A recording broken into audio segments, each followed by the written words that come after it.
Now we get to what's known as the modern bishop's opening, which is the kind of the main response that white has against the two knights defense. So it goes e4, e5, knight f3, knight c6, bishop to c4, and now after knight to f6, we've looked at knight to g5 for the last few videos, ending with the Traxler counterattack, but seeing the Polerio defense main line, the rarer options like the Ulvestad, the fried liver attack, the Lolly's attack. So many different possibilities, but nothing really gives white a significant edge if black plays well. So therefore, white usually plays the pawn move to d3. This is the most popular thing done at the master level, and of course that trickles down and tends to be the most popular thing at the club level as well. So after d3, black has a few different options here, but the main option by far is to place the bishop on c5. The second most popular option is playing a little bit like the Hungarian defense style, which is this move bishop to e7. We're going to talk a little bit more about this position, but we'll do that in the rare options Hungarian defense video. So check out that video later on if you are interested in a little bit more of an analysis of these positions. So for now, we look at bishop to c5. After bishop to c5, white can castle, black castles, and then play the move pawn to c3, or white can immediately here play the move pawn to c3, and black now can castle, after which white would castle, and we get a very, very similar position. So this is one possibility. The other possibility is that after c3, black first play the move d6, and then after castle, black here would castle. All of these moves are quite interchangeable. The move that we can actually see most often here in this position is the move pawn to a6. What I want to say about these positions is that they're incredibly rich, and there's no way to cover all of the different possibilities or the move order subtleties and nuances. And this is in fact why this has become such a popular, the Italian has become so popular at the highest levels. It's because it keeps all of the minor pieces on the board, it keeps all of the pawns on the board, and therefore it creates a position where there's so much flexibility and potential for strong players to, outplay their opponents, and of course strong players to battle it out against equally strong players and come up with all sorts of new ideas. Our main game actually in the Italian D3 main line is going to be a game between Anish Giri and Magnus Carlsen, where Anish Giri showed a really very nice idea from this position. So we're going to take a look at that, and in between what we're also going to show is a few different games by Carlsen and by players like Anand as well. So some of the best players in the world, and we're going to try and get a bit of a feel for it. To be brutally honest, we would need days, if not weeks, of intensively studying all the Italian game positions in order to get really a deep understanding of these positions. This is not possible, but we're just going to sort of try and get a flavor for what are the main maneuvers and main themes, and hopefully that will help you whichever side of the Italian that you play. So without further ado, after a6, which is a very useful move just to drop the bishop back to a7, where it won't be easily harassed by a pawn on d4 or by a pawn on b4. After this move, white usually responds with two possibilities. One is the bishop to b3, and the other move is the pawn to a4. These moves are also useful in avoiding the loss of this bishop, because if white is not careful, at some point black may be able to play a move like knight a5, and at this point this bishop here on c4 would have no escape square. And if white loses that powerful light squared bishop, then we can generally say that white's advantage disappears. So the moves a4 and bishop b3 prevent this, because after bishop b3, if you were to play knight a5, the white bishop can always slot back to c2. So in this position, the first move that we're going to look at is the queenside expansion a4. Now, black plays bishop to a7, and here I want to show you one of the early kind of maneuvers that I think are relevant to know if you're playing the Italian. Let's say that one of the first ones that we're seeing, the first one indeed, is this idea of playing a6 and then dropping the bishop back where it's a lot safe from harassment. And the second theme that we saw is that this bishop now, either via a4 or bishop b3, keeps itself from capture via by the knight from a5, so this is useful. Now the third is a little bit more complicated. It's this move knight a3, and this is the start of a typical knight maneuver. Black counters with his own typical knight maneuver, transferring this knight to the king's side. He plays the move knight e7, and now we see this knight maneuvers to c2, and from here it controls the e3 square. And this is relevant because for white and for black in the Italian game, their best, most powerful pieces are the bishops that are established on very, very long diagonals here from a2 to g8 for white and from g1 to a7 or a7 to g1 for black. So very typically the other side fights against these bishops. Here after knight c2, black, for example, could castle, and now white plays this move bishop to e3, targeting this bishop.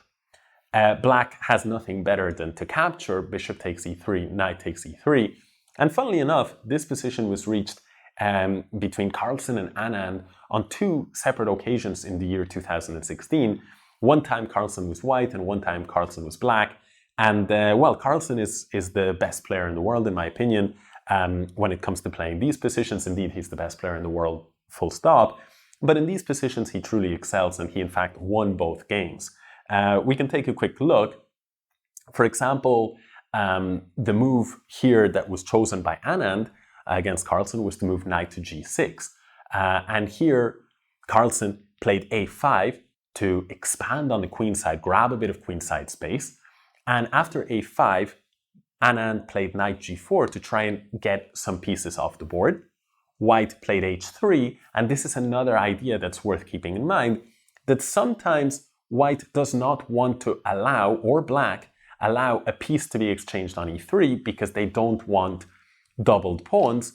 But in this case, and in many cases, it's actually an asset to have these doubled pawns because the f4 square is controlled, which can be very useful to cover the black knight on g6, or sometimes white will have a knight here on g3, and so you can cover this square. And also the rook will now have a semi-open file, and it can coordinate with the bishop on c4 to put pressure against the weak point on f7. Here, Anand played queen e7, preparing once again to challenge the bishop, white's bishop, and Carlsen played queen b3 to make challenging the bishop more problematic by controlling e6 and also putting pressure on b7. Anand played the move c6 so that the queen could defend b7, and after Carlsen advanced in the center, Anand finally played the move bishop to e6.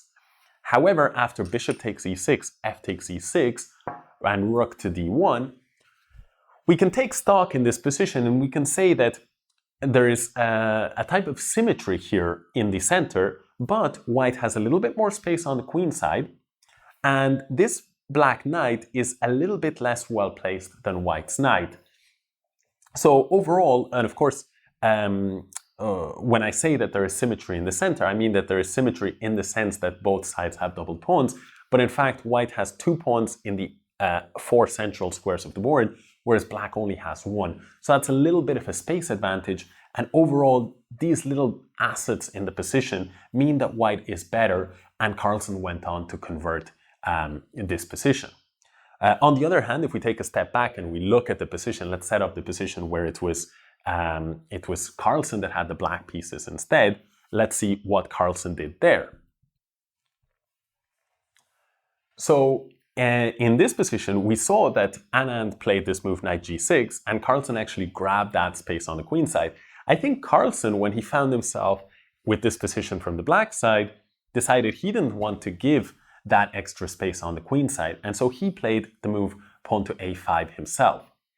After a5, Anand responded with the move rook to e1, and black now played knight g6. Anand dropped the bishop back to b3, and Carlsen played pawn to c6. So some similarities. Anand here dropped the bishop back to c2. This is a very common idea, just to fortify on e4 and d3, but perhaps it was a little bit passive. And after the move rook e8, d4, queen c7, in this position, Anand made a decision that I think maybe is not the absolute best move. He captured here on e5, and so we notice that in this position, white has 2 pawns in the center and black only has 1. This is what we were commenting about as Carlsen's advantage just a minute ago. But now after pawn takes pawn and pawn takes pawn, we see that the 2 pawns versus 1 advantage has disappeared and both sides only have 1 pawn each. And then now played g3. This is a very common move, and so something to keep in mind. You control the f4 square, so this knight here on g6 is a little bit short of options. And after g3, black here simply played the move h6, not only to protect the g5 square. Sometimes black will jump the knight back to h7 and try and put the knight to g5 to go after those light squares. And of course, you also have some luft for the king in the case that there might be some back rank problems down the line. So it's generally a useful move. In fact, black had more or less equalized here. We see that the central situation was quite good for black, much better than in the game where Carlsen had the white pieces. And in fact, Carlsen went on to even convert this and win the game. So these 2 games, they're incomplete, but hopefully they've given you a little bit of an idea of some of the maneuvers and themes in this position. And this all started with this move on the 7th move, pawn to a4. Let's look instead now at the move bishop to b3 instead. So let's set up the board. Okay, so we have just taken a look at this move, pawn to a4. But the main option here for white is bishop to b3. And so after bishop to b3, we're going to take a look at the main move, which is the move that took place in the game that we have as sort of our model game, which was Giri against Carlsen from 2018. But also we should take a look at the natural move, kingside castle. So after kingside castle here, white could continue developing with a move like knight bd2, or he could play a move like pawn to h3. For example, pawn h3 was Wesley So's choice against Carlsen. Here after h3, Carlsen responded with h6. In these lines, it tends to be quite important to cover the g4 or the g5 squares. And here now the rook came to e1. On f1, it's really not very active because the move f4 is unlikely to be played because of the power of the bishop in the case of white, f4, in the case of black, f5, but these bishops are preventing this from happening. So white played rook e1, now black did the same, rook e8, and now knight bd2.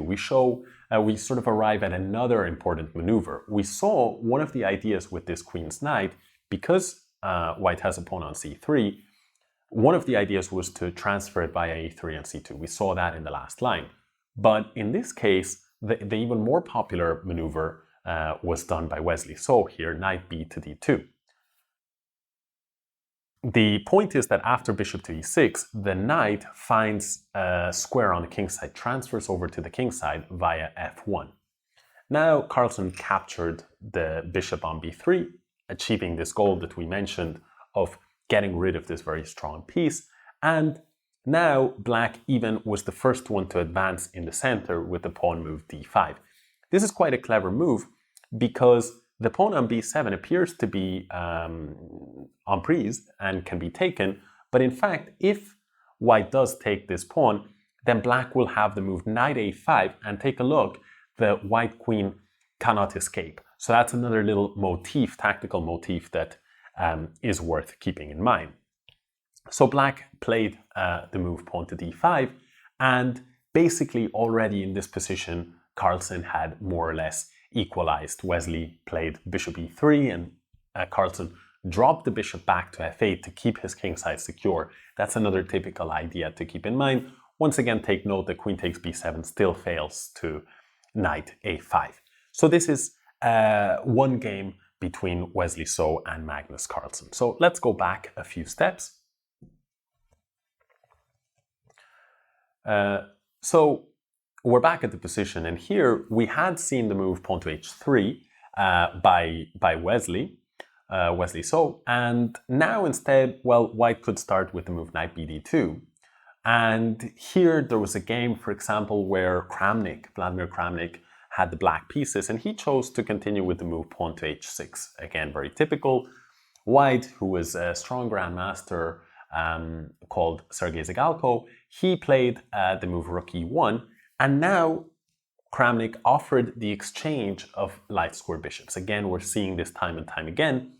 In this case, the black player was not concerned with the possibility of bishop takes e6, f takes e6, doubling up the pawns, because as it turns out, this pawn is controlling some very nice central squares. We already saw this from the white side in one game. So after bishop e6, in this position, white didn't even capture. It's not always that they capture. In fact, most of the time, white either ignores the bishop on e6 or even drops his own bishop back to avoid the exchange. White here continued with knight f1, the typical maneuver that we've already seen, and now black captured, exchanging off this very strong piece. Black now went queen to d7. Once again, the pawn cannot be taken because of either the knight a5 ideas, or in this case also rook to b8. After queen d7, therefore, white did the same and challenged the strong black bishop. Black took, knight takes e3. Notice, by the way, that black would not really want to allow white to capture, because then black would have to take back like this, and his structure would be a little bit damaged. So instead, black after bishop e3 exchanged everything here, and now played rook f to e8, and after rook a d1, black finally made sure that there were no problems here and played b5, and overall he's already achieved something very close to equality. The last thing we'll see is h3, again controlling the g4 square, so typical, and knight e7, again that transfer of the queenside knight over to the king side.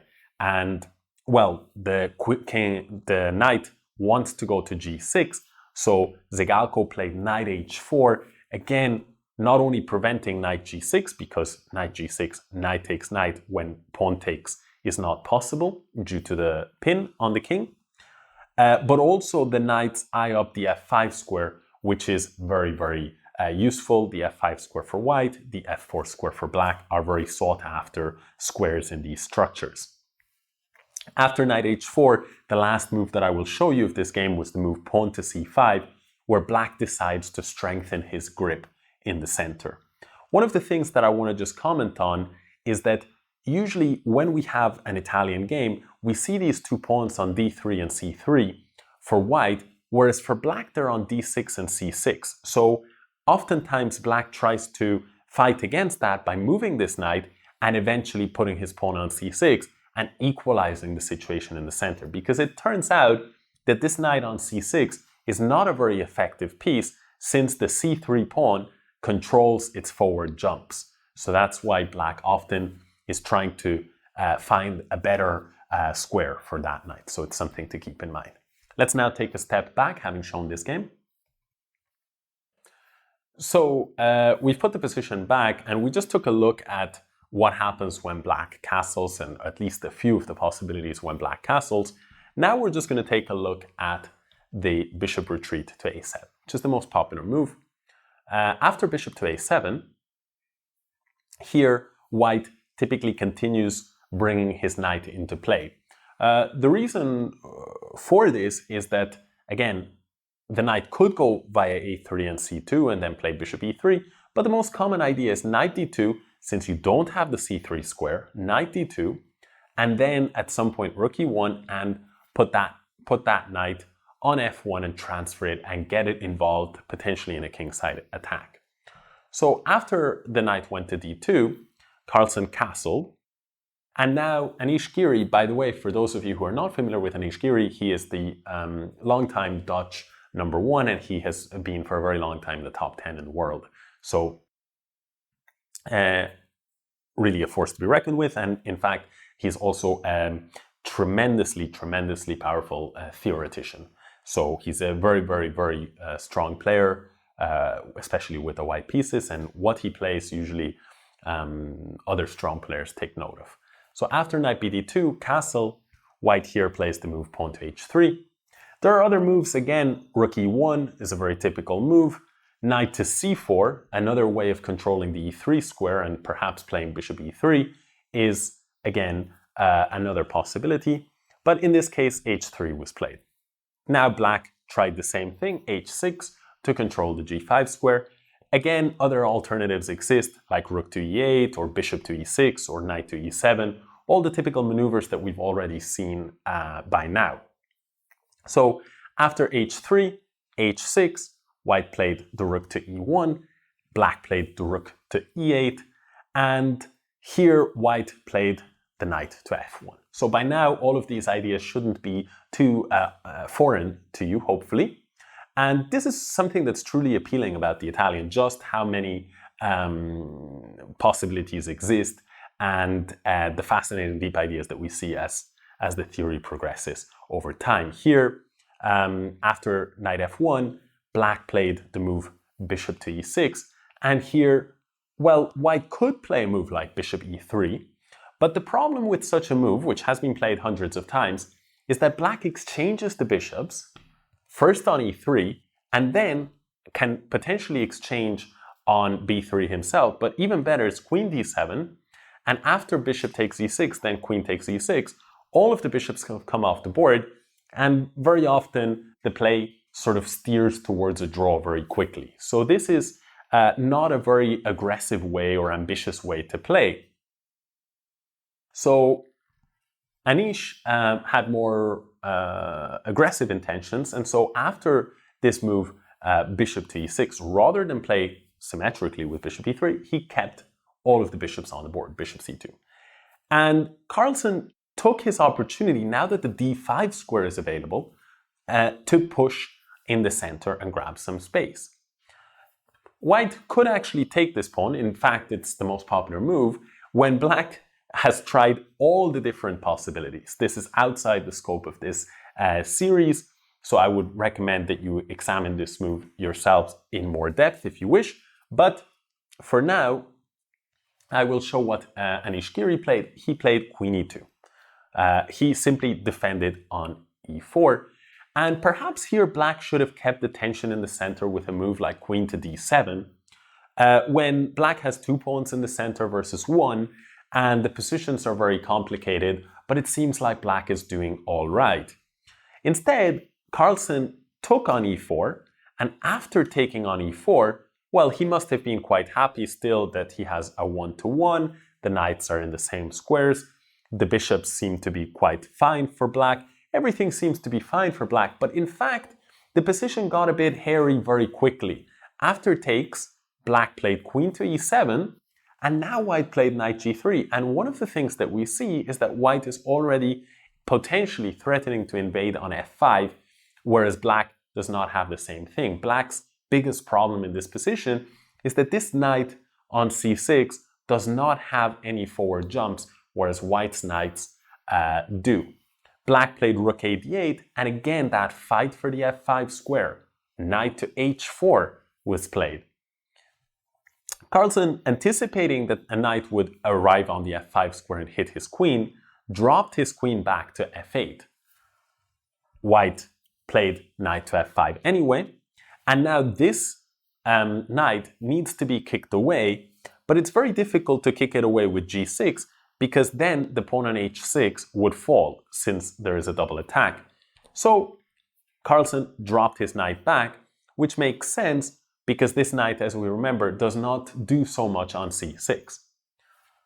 White decided to keep all of the pieces on the board and played knight e3.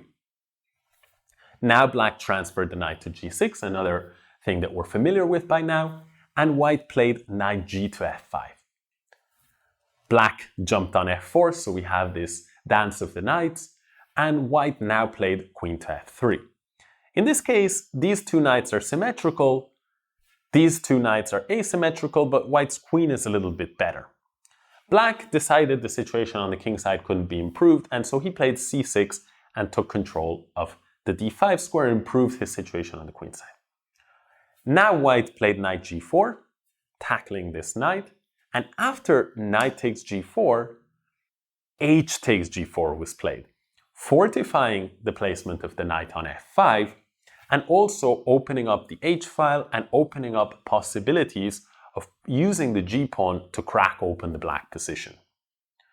Black played the move that I think is the most natural, which is he played g6, seeing that now knight takes h6 is not possible because the knight on f4 is covering the scope of this bishop on c1. White took on f4, and after pawn takes f4, Carlsen may have been expecting some kind of knight retreat, after which the black position would be very good with the bishop pair and some problems here. But in fact, white simply sacrificed the piece with queen takes f4. And this must have been Anish Giri's very deep and I think brilliant idea.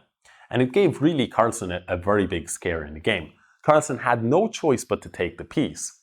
And after g takes f5, if the bishop is to come back, we can see that the bishop would be locked in by the white pawns, and the black king would be extremely unsafe. This is such a dangerous situation, especially with, at some point, the white rooks able to enter the game, that Carlsen decided that he needed to immediately give the piece back. So he played queen to g7, and after pawn takes bishop, rook takes bishop, Carlsen felt he would try to hold this position down a pawn. Carlsen, of course, still had ideas like rook to f6, hitting the queen and using this very powerful dark squared bishop. But after rook 8 to d1, he does not have time to do this because the rook is under fire. So he played rook d8, and now white played rook e2 to defend against the threat.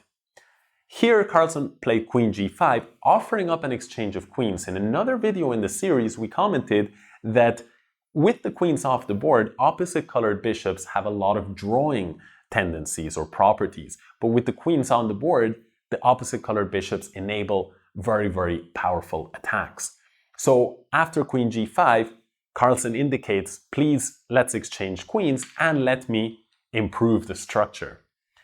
Anish decided that this would not give him chances to win, so he dropped the queen back.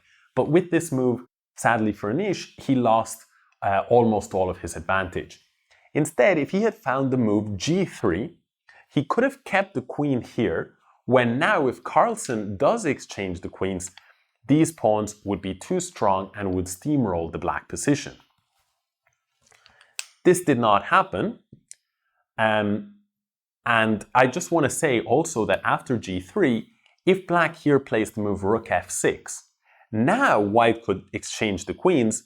And yes, it's true, black would have gotten what he wanted with the exchange of the queens here, but with a big difference. With the rook on f6 instead of on e6, the difference is that white could now play rook d7, attacking this pawn on b7, and there is no good way to defend. The move rook b8 is really just not good enough. Black will be too passive. The difference being that if the rook is here, black can drop the rook to e7 and be much more coordinated. So therefore, this was perhaps Anish's golden opportunity in this position after queen g5, had he found the clever point of g3. But instead he played queen f3, and after the moves rook f6, queen h3, queen f4, there was so much pressure on f2. Again, notice that powerful bishop we have commented that the bishops on c4 and c5 are the strongest pieces for both sides. In this case, the white bishop is not as strong because right now it's had to drop away from that diagonal and is taking a more defensive role on c2. Although if this pawn were ever to advance, it could become a very powerful piece very quickly. Here, on the other hand, this bishop is unbridled, and so it's creating a lot of problems on f2. White felt he had to tackle those problems by defending passively with rook f1, but at this point after rook e5, all of a sudden, all of black's heavy pieces and even minor pieces were much better. The pawn on e4 is blockaded, so the bishop on b3 was not so strong, and suddenly that extra pawn that Anish had was not enough for an advantage. In fact, Anish Giri with the white pieces led the game towards a draw with the moves queen h2, queen g5, g3, queen g4, rook d2, rook g5, e5, giving up the pawn, rook takes e5, bishop d1, striking at the queen, queen g5, rook d3, supporting and preparing for rook f3 to try and exchange some pieces, rook e to f5, and now with queen h4 came a draw offer which Carlsen accepted. So in the end, really a very, very messy game, and towards the middle game stages, a very complicated game. But I just wanted to show this game between two heavyweights that featured some interesting sacrificial ideas, and it also featured a lot of the typical maneuvering that we hopefully will come to associate as maneuvers in the Italian game for those of you who play the Italian or who will play the Italian game regularly with either color.